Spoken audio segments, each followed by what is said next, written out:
Welcome to the Worst of the Riot podcast. Coming up, how do you respond when someone tells you they have an AI girlfriend? Also, a new conspiracy theory has us changing the way we indulge in chocolate. And more on the Worst of the Riot podcast. You won't hear a show like this anywhere else. And that's probably for the best. The Worst of the Riot, Radio U. A historic night in sports last night in women's basketball. Caitlin Clark of the Iowa Hawkeyes, her pursuit for history concluded as she broke the all-time NCAA women's basketball scoring record in the game against Michigan, which Iowa did go on to win, by the way. She needed 8 points to beat the record going into the night. She scored the first 8 points of the game, wasted no time. Now, I'm sure you've probably seen it, but did you have any idea who previously held the women's college basketball scoring record? It was, Kelsey Plum? Is that who it was? Did you actually know that? I knew that because I've seen her talk about it. Kelsey Plum had some... What team did she play for? A little bit of, controversial... a little bit of controversial comment about Caitlin Clark breaking the record. Really? Yeah.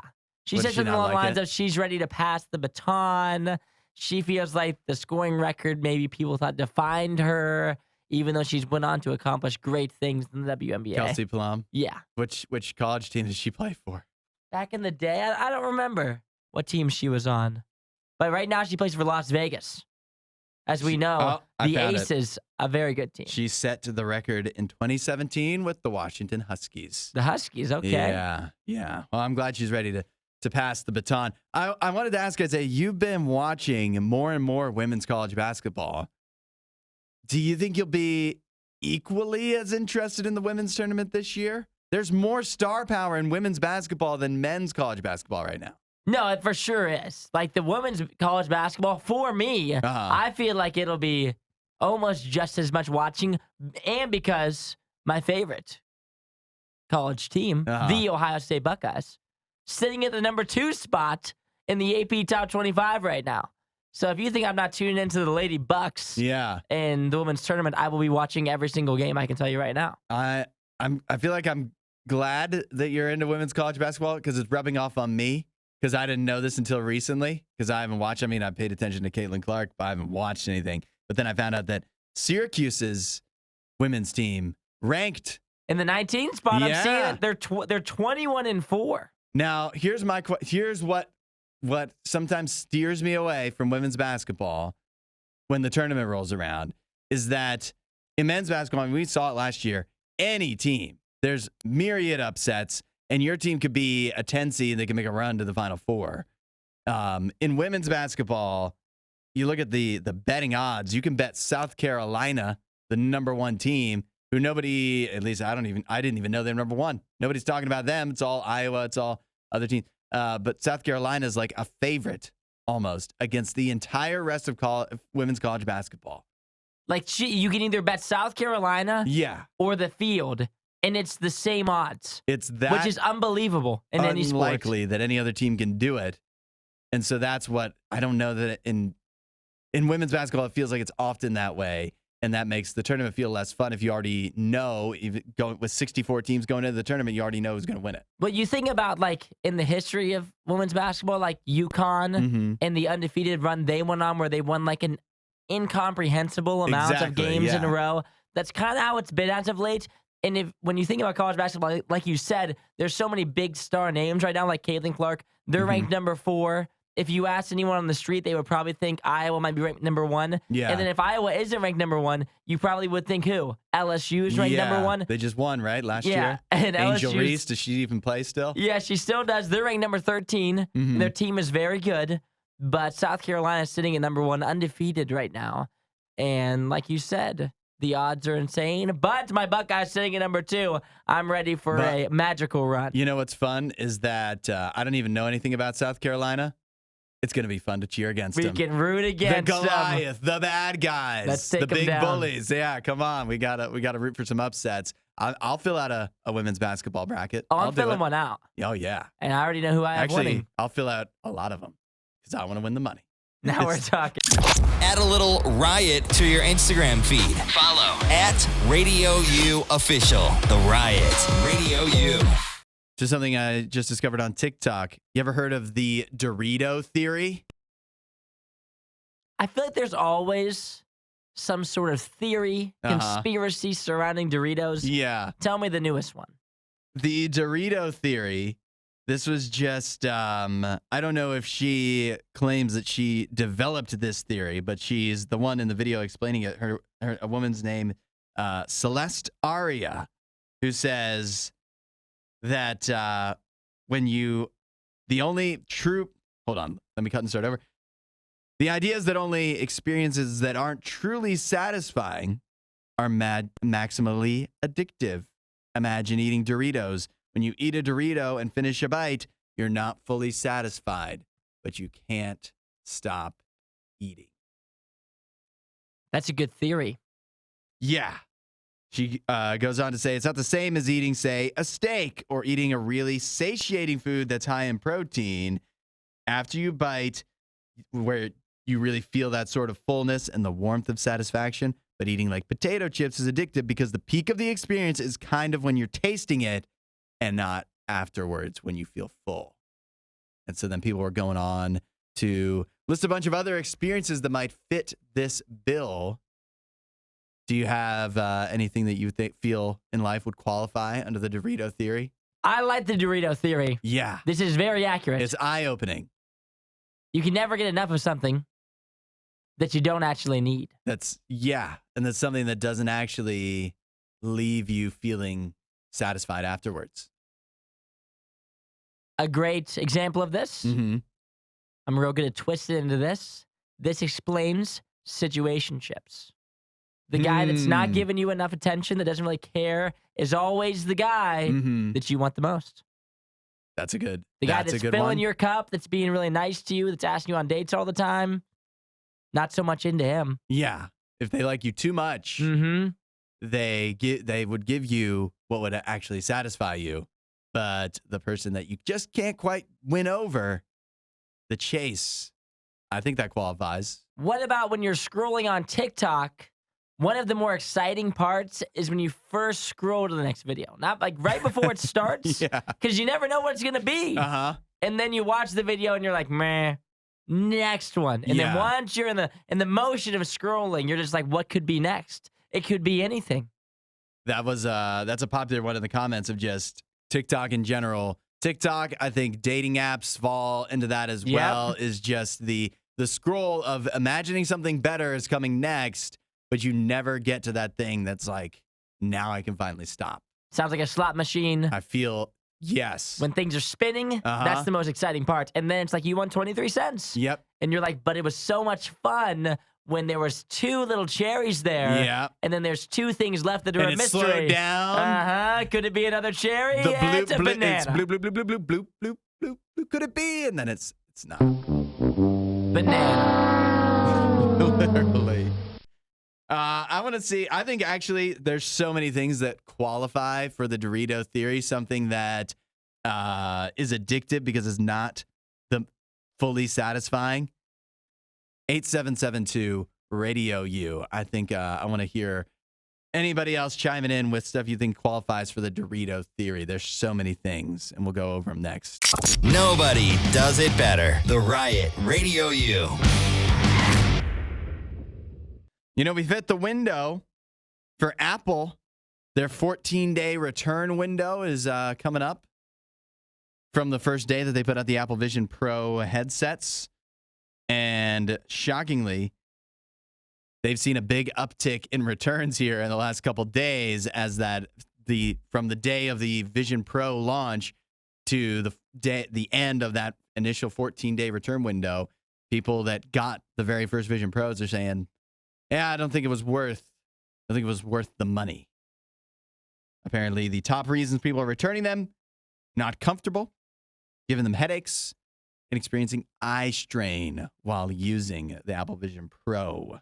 And so it sounds like that maybe it wasn't all it's cracked up to be. Well, I mean, for $3,500, You'd like to think that you could wear it for a long period of time without having any eye strain. Yeah. That's like the number one thing that I'd be worried about. If you're getting eye strain, from just using it for a couple days, that feels like it's not a great sign. And then I'm thinking too, maybe it's different for me than it would be for people that could possibly truly afford this. But how amazing would this have to be to justify the $3,500? What would it have to do? What kind of experiences would you have to be able to enjoy with the Apple Vision Pro to be worth $3,500? In my mind, I'm like, is any normal person buying this? Who is buying this?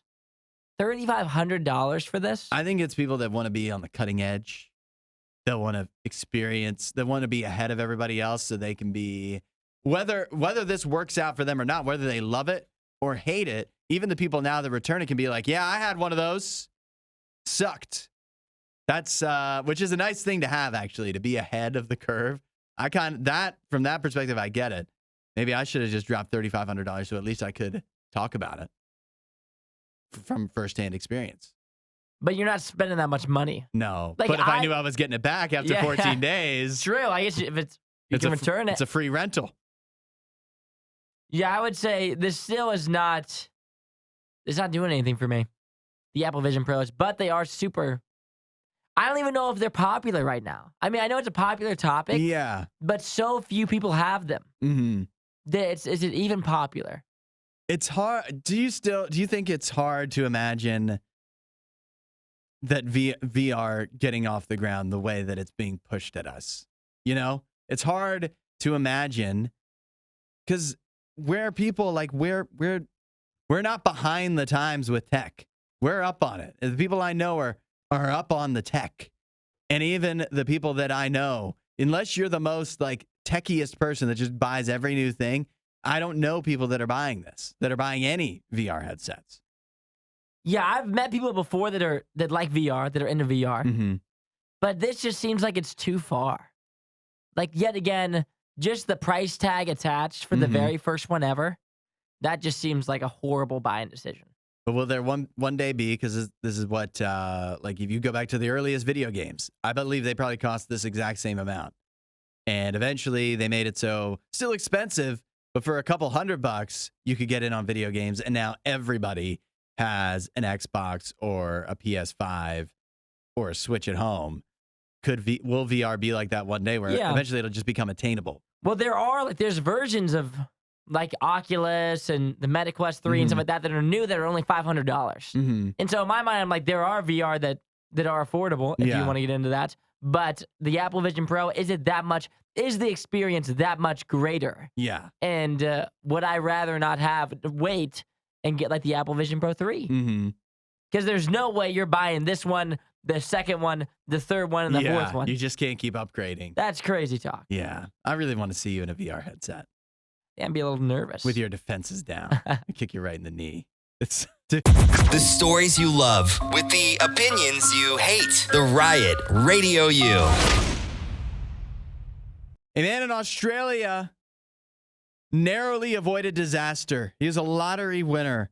Supposed to get 2.8 million Australian dollars, which is about 1.8 million US dollars. Problem was, he had his winning lottery ticket in his pants pocket, put his pants pocket in the wash, the entire pants, not just the pocket, and didn't realize at first where he had left the ticket. Fortunately, he was able to discover that the ticket was in his pants before it was too late and somehow saved it from the washing machine. So he's still able to claim his winnings. But a close call. Do you ever buy lottery tickets? No. I'm not a lottery ticket buyer. I'm not even sure that I know how. I know I could do the scratchers. I know how to do the scratchers. I don't. Those come from those little kiosk things. You just pick the ones that look cool to you. But I wouldn't know how to buy like something for the Powerball. I don't know how that works. And you go, and I think it's intimidating, right? If I went to the gas station to try to buy a lottery ticket, the people in front of me, whenever they buy them, it takes forever. Yeah. Whether they're buying them or scanning them in, I don't know. Sometimes I hear what they say and it still doesn't help me. I'll take 3 17s, 4 of the 21s. Give me 17 of the fireballs. And double up on the bonus ball, whatever that means. And like I know that if I was in there trying to figure it out, there wouldn't be a time where I probably would walk in. There would be no one in the gas station. I'd be like, you know what? Maybe this is the time I try to buy a lottery ticket. Yeah. And then by the time that I got up to the counter, there would be a line of 7 people behind me, judging me. Yep. While I'm trying to buy 2 3s. Forget about the gas station attendant who is also judging you because, let's be honest, some of the least intelligent people can come in there and figure it out. Yes. And meanwhile, you're in there looking pretty put together, and you don't know what you're talking about. I have no idea. Yeah. But the guy who's just hanging out just outside the gas station, that's his spot. Yeah. He knows how to buy those things. He's in there 3 times a day. Buying them. Buying that and smokes. Every single day. Yeah. But yeah, for me, but I will say one of the better gifts that you can get as an adult, maybe at some sort of white, what is it called, a white elephant Christmas party? Yeah, Yankee swap. Yes. The lottery ticket's always an encouraging one because there's so much potential there. Yeah, but then you don't know, do you split the winnings? How much do you have to win? No matter how much you win? Who are you splitting it with? The person who got it. See, that's a weird thing, isn't it? Yeah. How much do you have to win to where you split it? That's what I'm saying. Like my grandmother. I think it has to be like 500. We do this thing at my grandma's house around Christmas time where we all go over there, and I don't know which of the it's not even a white elephant, it's some sort of Yankee swap thing. Okay, yeah. There's a bunch of things on the table. We draw numbers. People get to pick. Yeah. And there's all kinds of miscellaneous things up there. There's like bags of walnuts.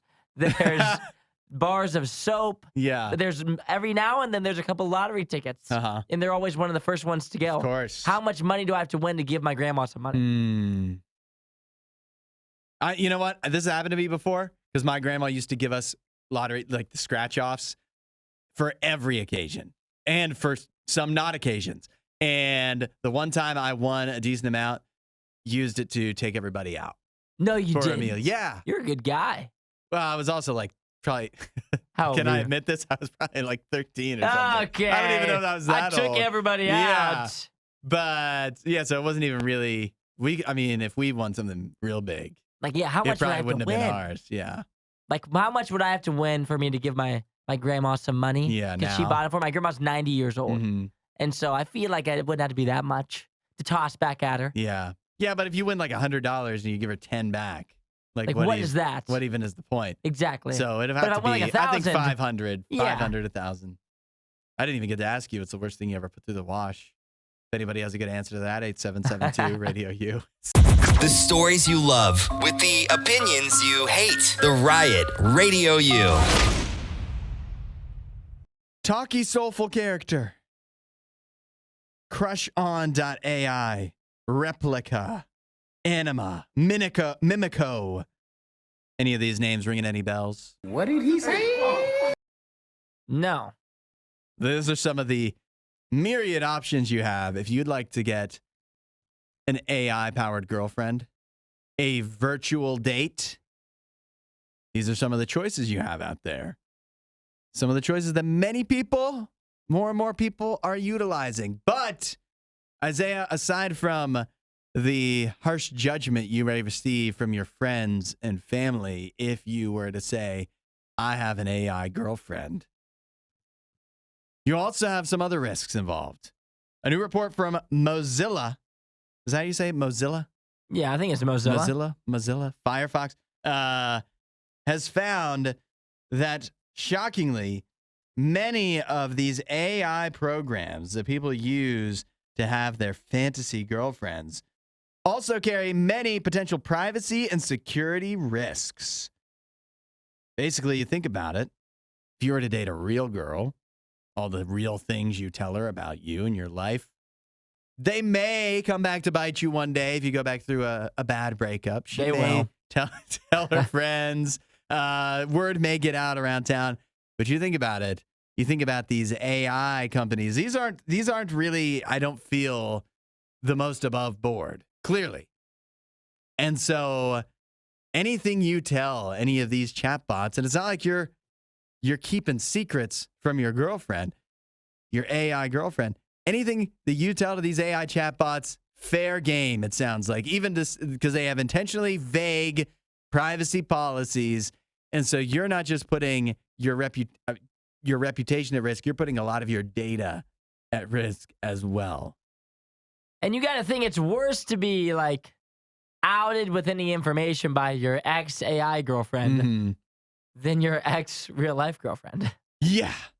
That's got to be, it's one thing if a real person is spouting off stuff about you that you told them in confidence, if it's a real person. It's another thing when you gave it away to actually nobody, but also actually anybody potentially at the exact same time.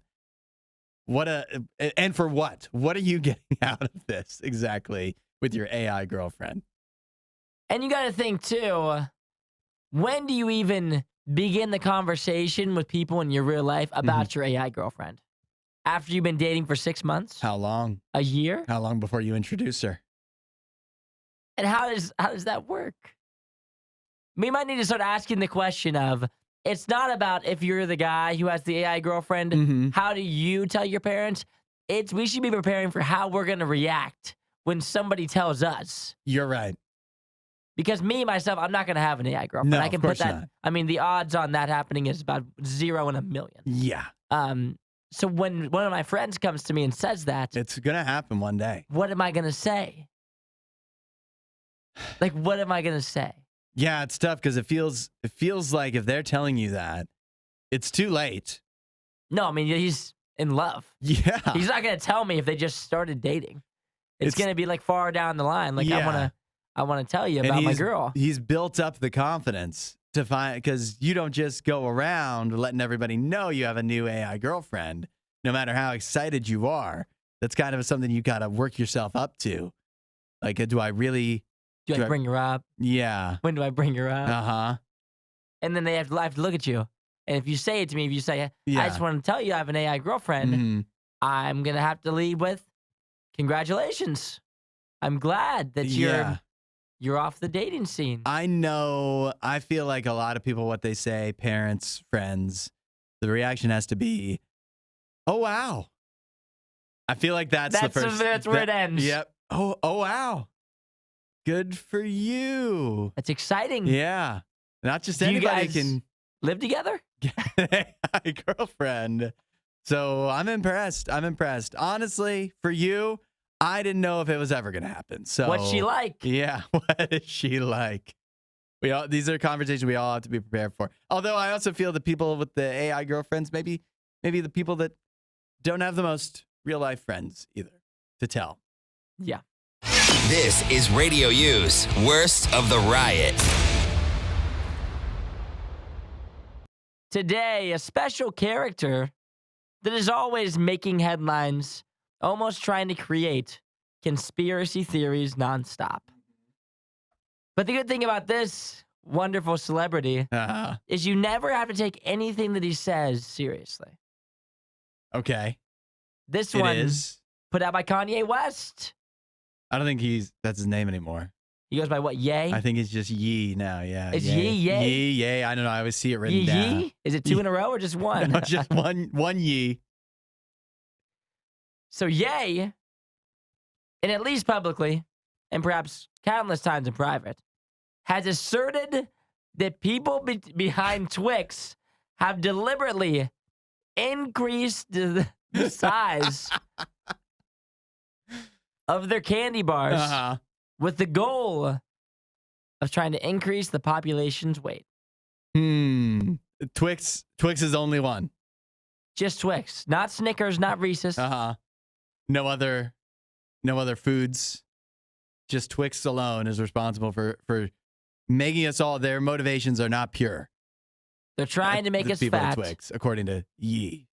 And if you're not familiar with the Ye, in the past he has promoted wild conspiracy theories, some of which that have been just straight up offensive. Yeah. I'll say. But for Kanye, many a times his conspiracy theories immediately thrown away. But this one makes you question, are Twixes getting bigger? Yeah. This seems more reasonable than any of his other stuff he's thrown out that I'm aware of. And you would think that and nowadays, if everyone's saying that everything is getting smaller. Yeah. So if the Twixes are to be getting bigger, it really would make you raise an eyebrow of why. So are they getting bigger? Well, research has been done.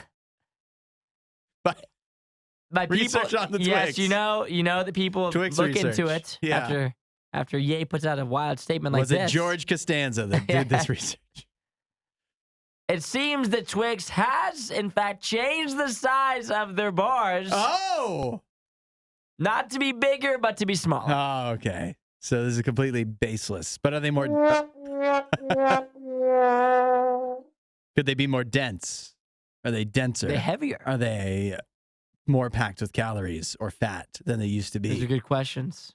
I only have the size here. Uh-huh.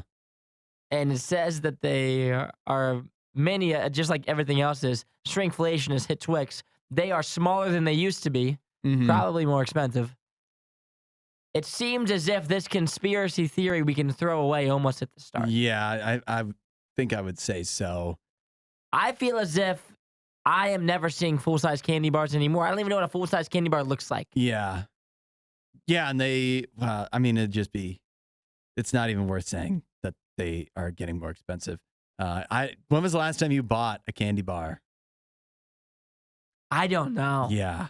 That's a great question. I don't buy candy bars at the store. It's crazy. They always have them there by the checkouts. And how often do you ever go, you know what? Today's the day. Kit Kat, come here. It just never happens. It never happens to me. I will tell you, if I am going to pull the trigger on something like that, I am not going candy bar, but I will indulge in a Twix or Snickers ice cream bar. If those are in the little cooler thing at the gas station, that will tempt me. Sometimes I get you. I was going to say, if I ever was to buy a candy bar, it would be either a peanut butter Snickers yummy, or just a straight up Reese's. Those are the only ones that catch my eye. Really? I would go Take 5 or Snickers would be the two that I would consider. And you know what? This doesn't count as a candy bar. And the only reason I would get this is because it's seasonal and the time is coming. Cadbury cream egg. Okay. I usually am good for one of those in Easter. I'll see them because those are so cheap too. Like you talk about all the other candy going up in price, but the Cadbury cream eggs always seem to be like 33 cents for one. I don't go which chocolate. Is more than enough. One is more than enough. I don't go chocolate at the gas station, but I will tell you that the gummies can get me. The CBD gummies. No, not the CBD gummies. Just like the regular old Lifesaver gummies. Oh, okay. Thanks for watching the worst of the Riot. Since you made it this far, you might as well like, subscribe, and check out riot.radiou.com for even more Riot.